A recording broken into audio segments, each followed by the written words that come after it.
11장 28절에서 30절입니다.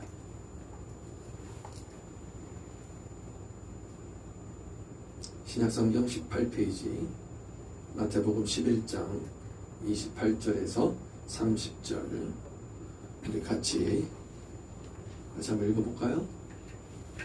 목소리로 우리가 잘 아는 내용이니까 이 구절구절을 좀 생각하면서 천천히 읽어보겠습니다. 시작. 수고하고 무거운 짐진 자들아 다 내게로 오라. 내가 너희를 쉬게 하리라. 나는 마음이 온유하고 겸손하니 나의 멍에를 메고 내게 배우라. 그리하면 너희 마음이 쉼을 얻으리니 이는 내 멍에는 쉽고 내 짐은 가벼우니라 하시니라. 아멘. 예, 오늘 본문의 구절은 아주 짧을 뿐만 아니라 우리가 워낙에 많이 들었던 또 유명한 말씀이죠. 그래서 우리가 이 말씀을 생각하고 이 말씀을 읽을 때 깊이 생각하지 않을 때가 많은 것 같아요. 그저 무겁고 힘든 짐을 지고 있을 때 주님이 우리를 부르시고 내가 주님께 가야 한다. 그런데 사실 오늘은 조금 더 우리가 깊이 이 말씀에 대해서 생각해 보기를 원합니다. 자, 먼저 우리 주님께서 지금 부르시는 자들은 누구일까요? 바로 이 수고하고 무거운 짐진 자들, 수고하고 무거운 짐진 자들이라는 거죠. 이미 예수님을 잘 따라가고 있는 자들이라기보다는 아직 예수님을 제대로 따르지 못하는 자들이라는 거죠. 자, 그러면 예수님을 지금 잘 따르고 있는 사람들은 오늘 이 성경 속에서 과연 어떤 사람들입니까? 이미 예수님이 부르셔서 예수님의 부름에 순종하고 예수님을 따라가기로 결정하고 그렇게 예수님을 따라가는 사람들, 그러니까 예수님의 12 제자와 같은 또 예수님을 함께 쫓는 그 사람들입니다. 이 사람들이 완벽하지는 않겠죠. 완벽하지는 않지만 그래도 세상보다는 예수님 말씀대로 순종하려고, 세상을 따라 살기보다는 예수님의 말씀대로 순종하려고 노력하는 사람들이라는 거죠. 그리고 수고하고 무거운 짐진 자들아 라고 부르는 사람들은 아직은 제자들처럼 예수님을 따르지는 못하는, 제자들처럼 그렇게 신실하게 전적으로 예수님을 따르지는 못하는 그런 사람들을 포함해서 하는 말인 겁니다. 하지만 예수님의 말씀을 들을 정도로, 그렇다고 해서 이 사람들이 예수님으로부터 완전히 떨어져서 예수님을 모르는 사람들, 그런 사람들은 아니에요. 하지만 예수님의 말씀을 들을 정도로, 예수님이 수고하고 무거운 짐진 자들아 이렇게 부르실 때 들을 정도로 가까이에 있어서, 항상은 아니더라도 예수님의 말씀에 그래도 가끔은 관심을 갖고 있는 그런 사람들이라고 볼 수 있다는 거죠. 어쩌면 오늘날 우리와도 비슷한 그런 모습이겠죠. 이 본문의 상황 속에서 이 말씀을 듣는 사람들은 율법에 따라 순종을 하면서 율법의 부담을 짊어지고 율법의 그 나오는 방법으로 하나님이 말씀하신 그 의에 이르려 하는 자들, 바로 바리새인들과 그들을 따르는 그 오랜 유대인의 전통을 따르는 사람들을 말하는 것이겠죠. 예수님은 이 사람들에게 지금 수고하고 무거운 짐진 자들아 라면서도 불가능에 가까운 일인 거죠. 그래서 이 사람들에게 율법은요, 무거운 짐처럼 느껴지고 버거웠던 것입니다. 왜 그렇습니까? 왜냐하면 이 율법이라는 것이 우리가 성경의 구약을 보더라도 어떻습니까? 해도 끝도 안 보이죠. 뿐만 아니라 계속해서 점점 무거워지는 것 같아요. 짐처럼 느껴지는 것 같기 때문인 거예요. 그럼에도 경건한 사람들에게 있어서 율법은요, 부담이기도 했지만 한편으로는요, 율법을 따르는 것이 즐거움이기도 했다라는 거예요. 즉, 이 수고와 고난과 무거움이 경건한 자들에게는 오히려 기쁨이 될 때가 있었다라는 거죠. 이들도 자신들의 수고와 고난이 그 수고와 고난이 결국에는 진정한 열매로 나아가는 길이라는 것을 알았기 때문인 거예요. 단지 이들이 지금 힘들고 어렵게 하는 그런 것은 뭐예요? 의무적으로 이것을 해야 된다라는 그런 명목과 다른 사람들에게 보여지는 나의 모습, 즉 자존심 같은 거라고 볼 수 있는 겁니다. 그리고 사실 이런 의무감과 자존심은요, 우리의 신앙에 장애가 될 때가 아주 많다라는 거예요. 여러분 23장 2절과 4절에 보면 아주 적절한 예수님의 말씀이 나와요. 서기관들과 바리새인들이 모세의 자리에 앉았으니 그러므로 무엇이든지 그들이 말하는 바는 행하고 지키되 그들이 하는 행위는 본받지 말라. 그들은 말만 하고 행하지 아니하며 또 무거운 짐을 묶어서 사람의 어깨에 지우되 자기는 한 손가락으로도 움직이려 하지 아니하며. 일반 유대인들에게 주어진 율법들은요, 거대한 짐처럼 부담으로 느껴졌습니다. 의무감과 이 자존심에 빠지기 시작하면은 사람들의 눈치와 의무적인 책임에 끌려 대부분의 신앙생활들이 어쩔 수 없이 하게 되는 그런 부담으로 다가오게 된다는 거예요. 다시 한번 말씀드릴게요. 우리가 의무감과 나의 자존심에 빠지기 시작하면은요, 사람들의 눈치와 의무적인 어떤 책임에 끌려서 우리의 신앙의 모든 부분들이 어쩔 수 없이 해야 되는 그런 부담감으로 우리에게 다가오게 된다는 겁니다. 그럼 어떨까요? 모든 것이 무겁죠. 그리고 부담이 되는 겁니다. 그래서 반드시 나아가야 되는 신앙의 길이지만 이제는 피할 수 있으면 피하고 싶은 거예요. 예배와 모임도 빠질 수 있으면 빠지고 싶은 거죠. 안 해도 되지 않나? 라고 생각이 들면은요, 안 합니다. 나아가서 안 해도 되는 이유까지도 찾게 되는 거예요. 처음에는 신나서 재미나서 앞장서서 사람들을 이끌며 준비하기도 했었지만 점점 의무감과 명목에 빠지게 되면은요, 무거움으로 피하고 싶어지는 그 시간, 또 모임이 되는 겁니다. 우리의 주변엔 이런 일들이 꽤 많을 거라는 거예요. 그리고 대부분의 신앙생활을 하면서 여러분들도 아마 느껴보셨을 겁니다. 그래서 많은 분들이 처음에는 열심으로 시작을 하지만 시간이 지나면서 점점 뒤로 빠지게 되는 거예요. 왜? 빠질 수만 있으면 빠질 건수를 찾아서 다른 곳으로 시선을 돌리게 되는 거예요. 왜 그런 걸까요? 왜냐하면 우리가 첫 목적을 잊어버려서 그런 거죠. 처음에는 목적을 보고 목적을 향해서 잘 신나게 출발을 했는데 아무리 가도 보이질 않는 거예요. 아무리 가도 끝이 없는 거죠. 그렇게 가다 보니까 목적도 잊어버립니다. 주변을 돌아봐도 다들 제 갈 길 바삐 가고 있는데 나만 제자리에서 맴도는 것 같은 거예요. 결국엔 그러다 보니까 주변을 맴돌면서 그렇게 겉으로만 돌게 되는 겁니다.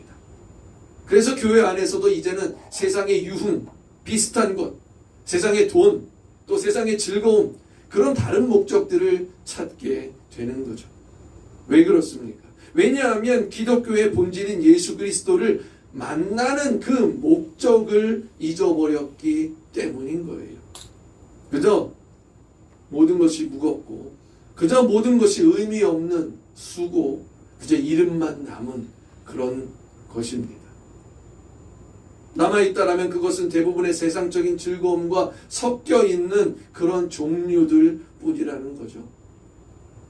그래서 지금 예수님이 이렇게 말씀하시고 있는 거예요. 수고하고 무거운 짐진 자들아, 다 내게로 오라.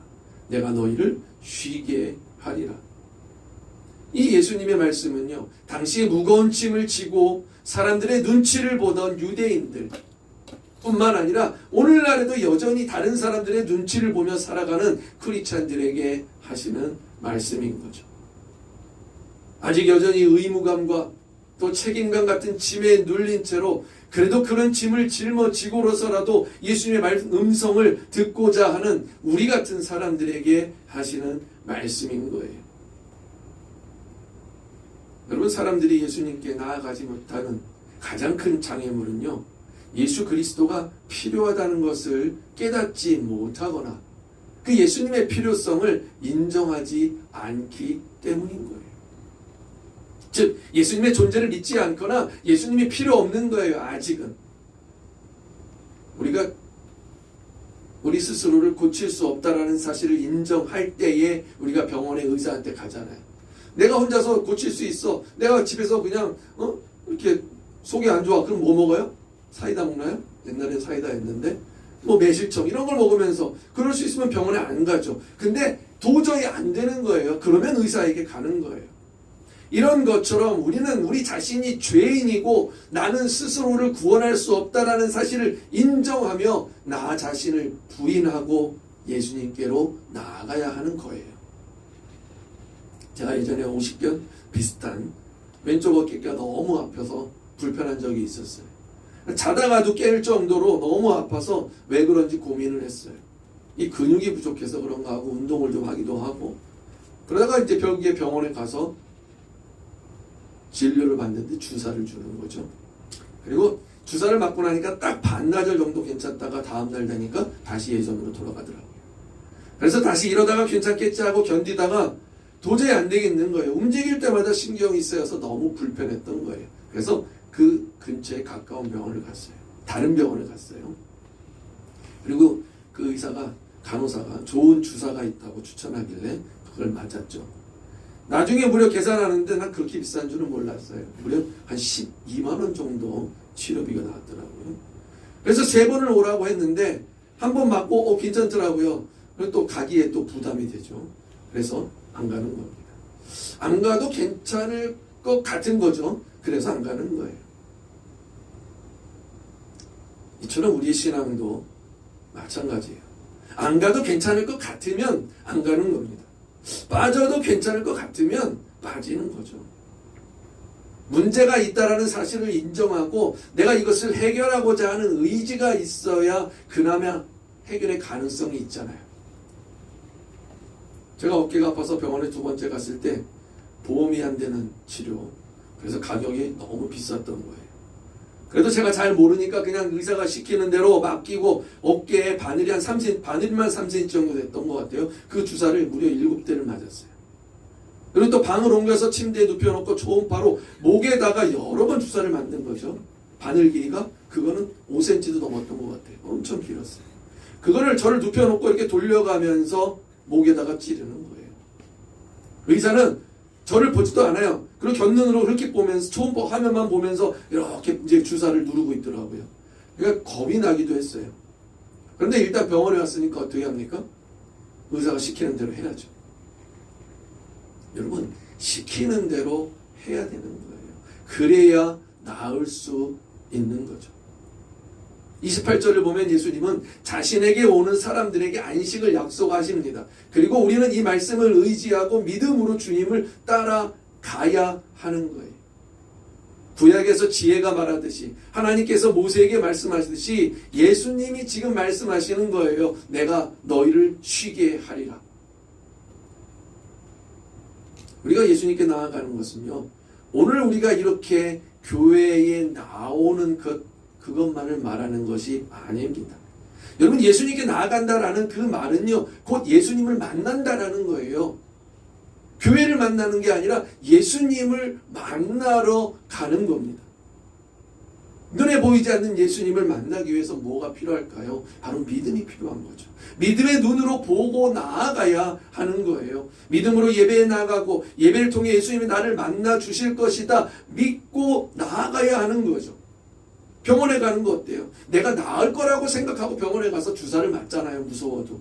마찬가지로 우리도 그렇다는 거예요.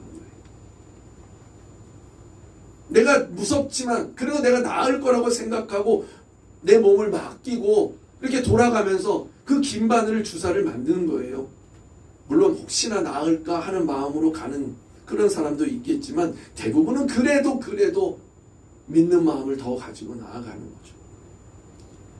이처럼 우리는 쉼을 주시리라는 믿음을 가지고 예수님께 나아가야 합니다. 또한 예수님이 말씀하시는 그 쉼 안식은요, 구약의 지혜를 통한 우리의 내면의 평안뿐만 아니라 하나님의 자리에서 우리를 쉬게 하시는 그 안식과 성취를 말하는 거예요. 즉 예수님이 주시는 쉼, 안식은 오늘 현재의 안식뿐만이 아니라 장래의 안식도 역시 포함하는 의미입니다. 예수님이 주시는 이 쉼을 온전히 누리시기를 바랍니다. 이제 이어진 29절은요, 28절의 의미를 더 자세하게 설명하고 있죠. 예수님의 초청, 부르심에 응답해서 예수님께 나아온 자들에게 그 다음을 이야기하고 있는 겁니다. 나는 마음이 온유하고 겸손하니 나의 멍에를 베고 내게 배우라. 그리하면 너희 마음이 쉼을 얻으리니. 우리가 예수님께 왔으니까, 예수님이 쉬게 해준다니까, 그저 예수님께 왔으니 나는 할 일을 다 했어. 그러고 그냥 가만히 있는 거예요. 이 구해줬더니 보따리 내놓으라는 식으로, 나는 왔으니까 예수님 나에게 이제 빨리 내놔, 이런 식으로 해서는 안 된다라는 거예요. 여러분, 수고하고 무거운 짐진 자들아 다 내게로 오라. 이랬으니까 그냥 오면은 다 내려놓고 누워서 아무것도 안 하고 내가 하고 싶은 대로 다 해도 된다라는 그런 것이 아니라는 겁니다. 여러분, 구하라, 찾으라, 두드리라 기억나시죠? 여러분, 구하고 찾고 두드리니까 그냥 다 됐습니까? 다 됩니까? 만약에 그런다고 다 되면, 누구나 그런다고 다 되면 이 세상에 안 되는 사람이 누가 있었겠어요? 여러분, 예수님께로 오라고 부르시는 초청은요, 제자의 길로 따라오라는 초청인 거죠. 다 내게로 오라. 그리고 29절에 뭐라고? 나의 멍에를 베고 내게 배우라. 자, 여기까지 딱 오니까 어때요? 에이, 이게 뭐야? 기껏 짐 내려놓고 와서 짐 내려놓으라고 대놓고 또다시 멍에를 매라고?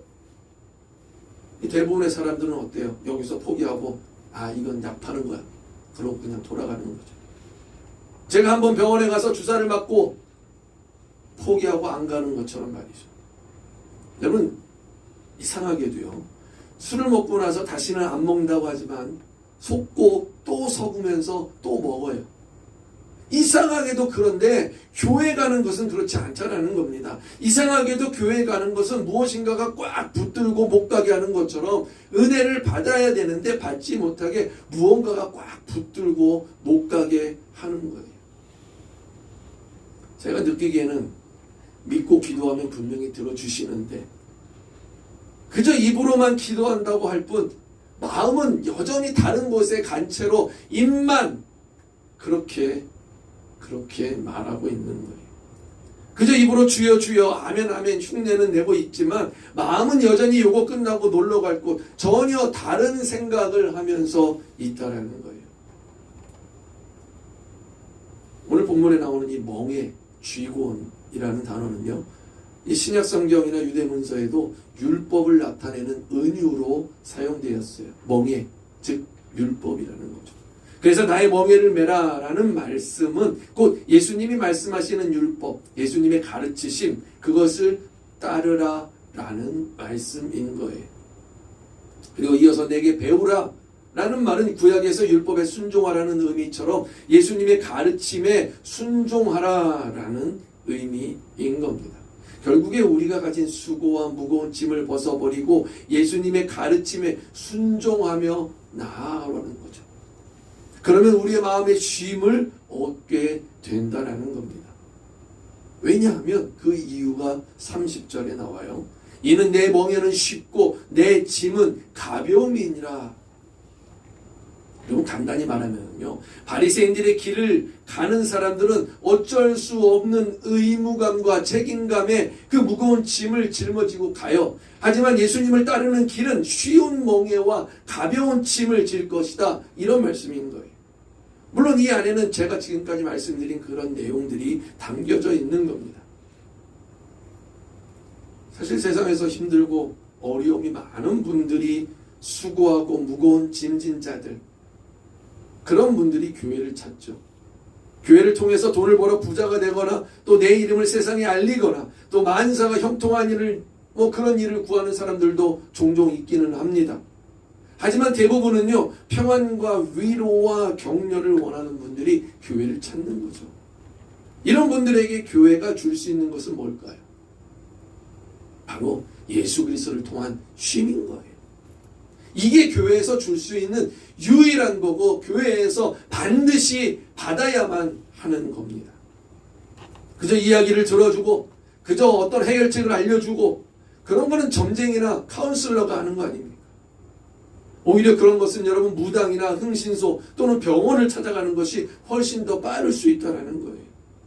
여러분, 교회는요, 우리 인간의 목적과 인간의 방향을 알려주고 그 길로 들어설 수 있도록 안내하고 인도하고 가르치는 거예요. 그리고 여전히 그 선택은 누구에게 있습니까? 우리 본인에게, 우리 각자에게 있는 것입니다.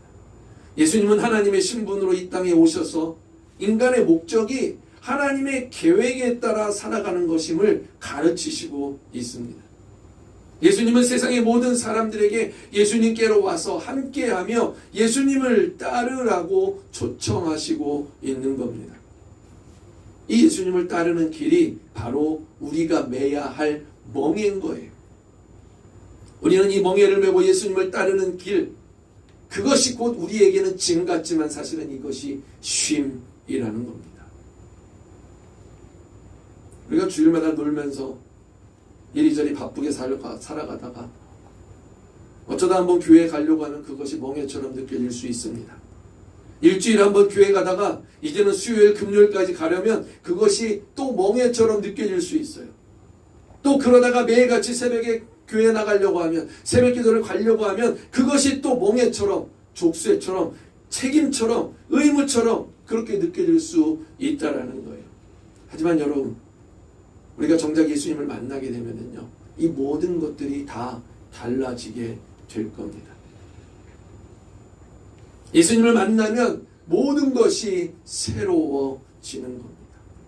우리가 속옷을 안 입다가 입으면 답답하고 짜증이 나죠. 하지만 여러분, 그것을 입기 시작하면은요, 오히려 속옷이 편한 것을 느끼게 돼요. 그래서 이제는 안 입으면 오히려 더 불편하게 느껴지는 거죠. 우리가 조금만 인내하고 기다리면은요, 예수님을 만나기 위해 노력한 그 모든 것들이 오히려 우리에게 익숙하고 편한 것임을 깨닫게 될 것입니다. 여러분, 조금만 인내하고 기다리면서 예수님을 만나기 위해서 우리가 조금 더 노력하고 거기에 헌신하시기를 바랍니다. 여러분, 주사 맞는 것을 두려워하지 마세요. 맞으면 나을 거라 이렇게 믿고 우리가 주사를 맞듯이 그런 믿음으로 주님의 부름에 답하면서 주님께로 이렇게 나아가시기를 바랍니다. 기도하겠습니다. 하나님, 우리가 주님께로 가까이 주님 만나기를 소원하며 그 마음을 잊지 않고 항상 주 앞에 나아갑니다. 주님을 만나는 것이 우리에게 쉼이 되고 우리에게 안식이 되는, 우리 인생의 분명한 긍정의 신호가 되는 것임을 분명히 깨닫고 온전히 그 길로 나아갈 수 있도록 우리를 가르치시고 우리를 깨우쳐 주시옵소서. 모든 말씀 예수님의 이름으로 기도드립니다. 아멘.